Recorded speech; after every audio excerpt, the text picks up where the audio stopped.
Bismillahirrahmanirrahim. Assalamualaikum Ustaz. Assalamualaikum warahmatullahi wabarakatuh. Masya Allah. Gimana Ustaz kabarnya? Sehat-sehat ya. Alhamdulillah di musim wabah masih sehat. Masya Allah, nikmat luar biasa. Gimana antum, sehat ya? Sehat-sehat. Gimana? Selama ini di rumah gimana? Kegiatan? Kegiatan ya lancar sih, sehat alhamdulillah ya, seperti biasa, lebih dekat dengan keluarga sekarang. Masya Allah. Tambah banyak postingan-postingan dong nih ya. Harusnya aja. Gitu. Peran Bina. Lebih banyak posting-postingan ya? Iya. Harus dong, harus kreatif dong, harus lebih produktif ya di rumah. Masya Allah. Tapi masih aktif ya akun-akunnya antum? Masih Ana sih masih, kalau Ana akunnya. Kan kita selain punya PIB, antum punya apa lagi nih? Penuntut Ilmu Bogor ada kan? Ya. Penuntut Ilmu Bogor itu kita kerjain bareng-bareng. Selain itu antum sendiri apa? Punya apa? Ana Ikhwan Bogor Official Ustaz. Ikhwan Bogor Official ya. Yang pernah Yang pernah dihack ya. Iya, udah. Kalau antum? Kalau Ana Safari Dakwah. Safari Dakwah, Masya Allah. Safari Dakwah, Ikhwan Bogor, Masya Allah, Official. Tapi ngurusin penuntut ilmu juga. Ilmu juga ikut. Penuntut Ilmu Bogor, Masya Allah. Mudah-mudahan antum dapat pahala bagian pahala dari dakwah ini ya. Masya Allah. Kita mau ngobrolin ini saat sebenarnya tentang akun-akun dakwah ini. Gimana sih tips kita akun-akun itu, kadang-kadang kan kita motong-motong video gitu sembarangan, terus kadang-kadang juga suka menimbulkan fitnah. Yang kemarin juga ada sempat yang menimbulkan fitnah tuh. Entah siapa yang motong tuh suka Gitu. Gimana sih Iya. akun-akun kita ini? Iya, sebenarnya sih pertama ya, kalau antum yang masuk kepada dunia dakwah, ya tentu kalau anak pribadi, lalu para asatid juga anak rasa berterima kasih lah terhadap ikhwah-ikhwah yang selama ini punya sumbangsi kepada dakwah ya. Karena kan nggak mungkin kan ustadz-ustadz yang memposting-posting seperti itu kan, apalagi sampai ustadz-ustadz yang mengerjakan itu gitu loh. Dan ana yakin para asatid juga waktu mereka mungkin sibuk dengan yang lain ya terutama. Tapi perlu juga teman-teman yang adminer ya, para adminah, miminers ya. Oh, ada istilah baru nih, miminers ya. Para admin ini yang pertama kali menurut ana sih yang harusnya modalin itu takwa ya. Dia sebagaimana ustadz dakwah harus lillahi ta'ala, kejujuran ingin menyampaikan kebenaran dan kejujuran untuk mendapat ridha Allah, maka admin ini juga harusnya itu tujuan dakwah tuh itu gitu loh. Ketika ini bukan jadi tujuan dakwah dia, akan Allah bongkar, akan kelihatan gitu loh. Dibongkar mungkin tujuannya agar dikatakan keren, nanti dia akan kelihatan. Tujuannya mungkin dia untuk mengkait perempuan, nanti juga Allah akan bongkar gitu. Tapi kalau tujuannya karena dakwah, insya Allah akan berikan dia pertolongan istiqomah dalam masalah itu. Jadi bagaimana sih tadi pertanyaannya teman-teman, ini motong-motong itu, padahal hakikatnya orang itu kalau mau motong, dia harus tahu masalah yang akan dipotong. Jangan dia motong tapi dia sendiri belum tahu gambaran masalahnya gimana. Akhirnya dia salah potong. Ini bahaya. Lalu kan ada beberapa asatid yang nggak mau dipotong. Itu jangan dipotong. Karena mereka menganggap bahwasannya perkataan mereka itu kalau dipotong setengah-setengah akan menjadi pemahaman yang berbeda begitu kan. Nah, itu jangan dipotong. Tapi kalau ustadz-ustadznya mengizinkan, lalu perkataannya juga jelas, yang dipotong juga jelas gitu ya, tidak menimbulkan kerancuan, itu ana rasa nggak masalah gitu. Maka dari ini juga ana menyarankan ya, kepada teman-teman para adminers nih, pada admin, pada mimin, alangkah baiknya kalau dia punya media dakwah, dia juga menggandeng atau mempunyai ustadz yang paling enggak cuman sekedar sharing atau ngajak bicara gimana start postingan ana, atau paling enggak ada yang bimbing dia dalam postingan-postingan ini gitu loh. Contoh tadi ada orang yang jelek postingin sesuatu yang dia cut hanya untuk menimbulkan fitnah, menjatuhkan ustadznya. Ada orang seperti itu. Ada juga orang yang enggak, dia cutting, potong bener apa yang dia inginkan, sesuai yang dia pahami. Dia bukan untuk menjatuhkan ustadznya, tapi dia kadang nggak mikir dampaknya itu kemana. Kamu tuh sedang motong apa, dampaknya apa? Ini juga harus dipikirkan. Karena kan ketika ustadz ngomong, lalu kita ambil videonya, padahal si ustadz itu ngomong pada keadaan tertentu, waktu tertentu, lalu kita cutting keadaan yang berbeda dan dengar orang berbeda, itu kan bisa menjadi persepsi yang berbeda gitu loh. Maka itu kalau Ana sih lebih menasihatkan kepada teman-teman yang pada admin ini, coba potong sesuatu yang tidak menimbulkan kegaduhan, ya.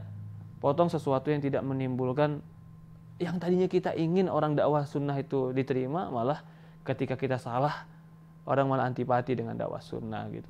Kecuali memang ini video khusus si ustadz sedang membahas tentang masalah-masalah akidah yang memang khusus, ya silahkan gitu loh. Bukan berarti juga kita menyembunyikan akidah, tidak. Tapi hindarilah kita kalimat-kalimat yang memukul orang tertentu. Paham nggak maksudnya? Ya, kalau kita katakan Ar-Rahman 'ala arsy istawa, Allah di arsy, potong. Tapi ketika ada disinggung dalam video itu orang-orang tertentu yang disebutkan yang dia tidak suka dengan akidah ini, kita nggak perlu. Karena kita tugasnya mengenalkan akidah. Bukan ingin menjatuhkan orang dan juga bukan ingin membenturkan orang. Walaupun kita yakin orang yang berbenturan dengan akidah ini orang yang salah gitu. Tapi untuk sampai ke personil, perorangan, itu admin-admin harusnya lebih berhati-hati. Kayak gitu. Itu salah satu cara untuk meninggalkan fitnah. Ya. Juga tentu para teman-teman yang admin nih harus juga dia belajar ilmu agama yang benar. Jadi tahu gitu loh, mana yang penting dan terpenting. Semuanya penting loh. Dalam dakwah ini semuanya penting, tapi kita harus tahu mana yang penting dan terpenting. Jadi kita ketika memotongnya tuh yang terpenting tuh apa sih? Level orang yang sedang followers Ana nih yang kemana sih? Paham nggak? Oh, followers Ana nih kebanyakannya ternyata masih mau tahu tentang sholat, masih mau tahu tentang wudhu, masih mau tahu tentang puasa Ramadan. Nah, kalau ini followers, kan kita bisa lihat dong followers kita tuh arahnya kemana, mungkin ke arahnya. Kasih konten-konten yang sesuai kebutuhan dia. Jadi kalau dikatakan Ali bin Abi Thalib, haditsun nas bima ya'rifun. Ceritakan kepada manusia sesuai pemahaman mereka. Sambil bertahap kita ajari mereka akidah Ahlussunnah wal Jamaah dan manhaj Ahlussunnah wal Jamaah. Kayak begitu. Berarti konten itu kita bisa kita harus belajar dulu, kita belajar betul. Kita juga harus seleksi mana yang penting, mana yang terpenting itu. Iya, semuanya penting. Tapi mana yang terpenting? Dan jangan lupa juga ya, jangan semua ini lagi gandrung nih, Ana ikut potong gitu kan? Ini lagi gandrung nih, ikut potong. Nggak perlu kita begitu. Kita nggak perlu. Baik pembicaranya atau materinya nggak perlu. Karena kita bukan mencari, ingat ya, kita bukan mencari followers mata gitu loh. Walaupun tujuan kita ketika ada followers bukan tujuan dulu kita, tapi tujuannya supaya banyak orang yang kenal dakwah, kan itu tujuannya. Tapi ketika banyak orang senang dengan si fulan, kita harus lihat juga si fulan ini gimana sih omongannya, sesuai Quran dan Sunnah sih enggak. Kalau enggak ya udah nggak usah gitu loh. Jangan karena hanya kita ingin mengambil masa dia, kita ambil juga video-video dia, nggak perlu. Kalau kayak begitu nggak perlu. Karena tujuan kita menyebarkan dakwah. Bukan membesarkan akun kita, bukan memperbanyak followers kita, bukan. Tapi kita ingin memperkenalkan dakwah ini kepada anak-anak muda, kepada teman-teman kita yang biasa megang gadget HP. Kita kenalkan mereka, jadi ketika mereka buka, apa yang bisa mereka buka, ternyata tanpa sadar masuk potongan-potongan kita itu. Ya mudah-mudahan dia dengar 1 menit itu dia faedah bagi dia, kayak gitu. Kadang ini follower banyak, terus kadang bagaimana cara menghindar fitnah, kadang suka ada yang chat DM semacam kayak gitu, apalagi akhwat-akhwat fillah gitu Ustaz. Oh, akhwat fillah ya. Emang ada akhwat-akhwat bukan lillah, bukan? Akhwat fillah ya. Subhanallah. Iya. Iya, tentu ya, ketika antum sudah banyak memposting, apalagi dianggap postingan-postingan antum betul-betul menyentuh dirinya gitu kan, kena banget nih sama aku gitu. Dia betul-betul merasa bahwasannya apa yang dikasih ini pas banget gitu. Dia kan akan merasa ada sebuah kecocokan kan. Nah, sebuah kecocokan ini akan menimbulkan sebuah kekaguman. Nah, ini harus hati-hati. Teman-teman admin harus hati-hati. Posisikan diri kita, aku ini tolabul ilmi. Makanya itu kalian harus hati-hati. Ini fitnah. Fitnah bahwasannya para ikhwah itu akan terjebak kepada fitnah medsos kalau dia tidak bisa membawakannya. Fitnah medsos itu apa sih, Ustaz? Banyak fitnah medsos. Fitnah medsos itu chat dengan bukan melawan jenis, dengan bukan mahram. Fitnah medsos itu bisa dengan apa? Pornografi. Maaf ya, umpamanya ikhwah-ikhwah yang sedang posting, dia hanya posting. Tapi tentu kadang-kadang kan dia juga melihat ketika dia cari video-video ustadz, kan dia ada gambar-gambar yang keluar di situ yang tanpa dia sengaja. Itu kan juga ujian buat teman-teman. Ujian itu buat kita. Kalau kita nggak takut betul-betul sama Allah, itu bisa menghancurkan iman kita gitu loh. Jadi itu salah satu fitnahnya. Tapi nanti kita bahas fitnah lain. Tapi di antara fitnah yang lain juga fitnah ketika banyak followers ya, banyak pengikut. Udah banyak pengikut, tiba-tiba kita dihack. Ikhwan Bogor, Ikhwan Bogor begitu ya. Ikhwan Bogor dihack ya. Subhanallah. Jadi sekarang udah mulai dari awal lagi ya. Jadi kemana waktu dihack sampai seberapa? Sampai berapa pengikut tuh? Ada 110.000. 110 ya, 100.000 ya. Di situ Allah ingin melihat antum lah. Antum tetap posting kah dari nol lagi, atau antum langsung wah sudahlah, udah nggak ada pengikutnya, nggak posting lagi gitu.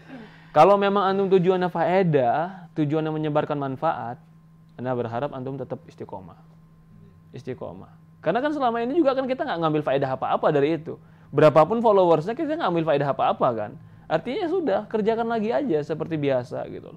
Di situ ujian bagi kita.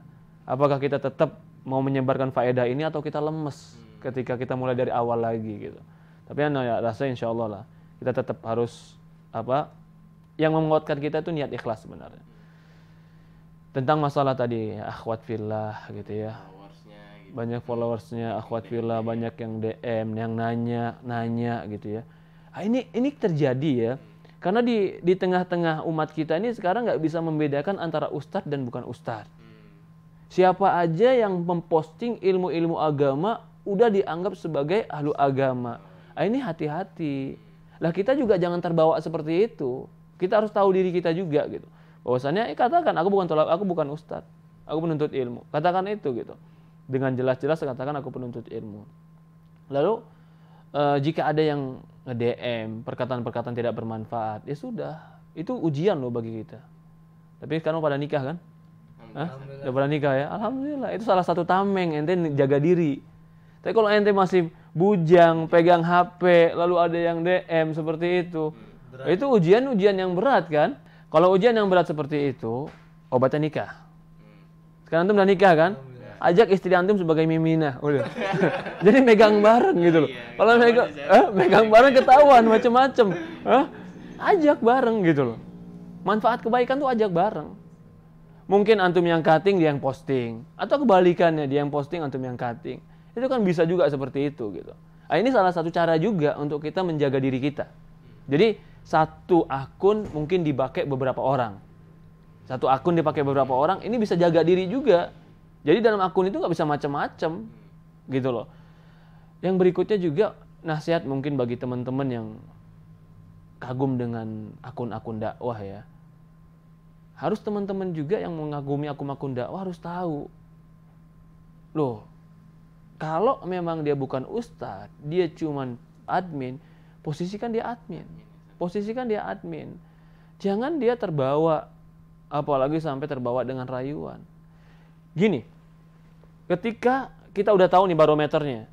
Barometernya kalau ada laki-laki yang mengechat perempuan dengan kalimat-kalimat yang nggak pantas, pasti bukan orang benar. Gitu aja barometer kita. Walaupun dia punya akun yang followersnya mungkin sampai ratusan ribu, atau dia punya cutting-cutting video yang bagus, tapi kalau amalan dia ketika mengechat wanita dengan kalimat-kalimat yang nggak baik, itu si wanita langsung punya sikap dong harusnya. Itu jadi sebuah tanda, oh ini nggak benar. Lah jangan diikutin terus. Apalagi naudzubillah sampai mereka mengirim gambar-gambar. Lah gambar-gambar terkirim ini kan mungkin ada sedikit ucapan-ucapan yang memberikan peluang. Kalau dari awal dipotong, udah afwan jangan ngomong yang nggak penting. Udah selesai. Nggak mungkin ada pada yang lain gitu loh. Ya walaupun kita berharap mungkin sedikit lah ya dari orang-orang yang seperti teman-teman yang kecimpung dalam dakwah sedikit yang seperti itu. Tapi ini kenyataan bahwasannya gangguan dan godaan dakwah itu gitu loh. Godaan dakwah seperti itu. Bagi ikhwan dan akhwat yang mungkin juga pengikut juga harus punya ukuran yang jelas gitu loh. Tolak ukuran yang jelas. Jangan mau dia tertipu dengan casing, dengan cover. Oh, ini orang hebat, jangan. Tapi lihat apa yang dia lakukan. Allah alam. Yang lagi rame-rame nih di akun dakwah ada Fulan yang dia profilnya bagus, Tad. Ya. Profilnya memang menampakkan bahwa dia tuh seperti seorang ustadz, tapi dia bertujuan untuk wallahualam Ustadz, untuk menarik wanita untuk dinikahi, Ustadz. Ada yang seperti itu, Ustadz. Sampai dia memasukkan bahwa dia berguru dengan Ustadz Fulan.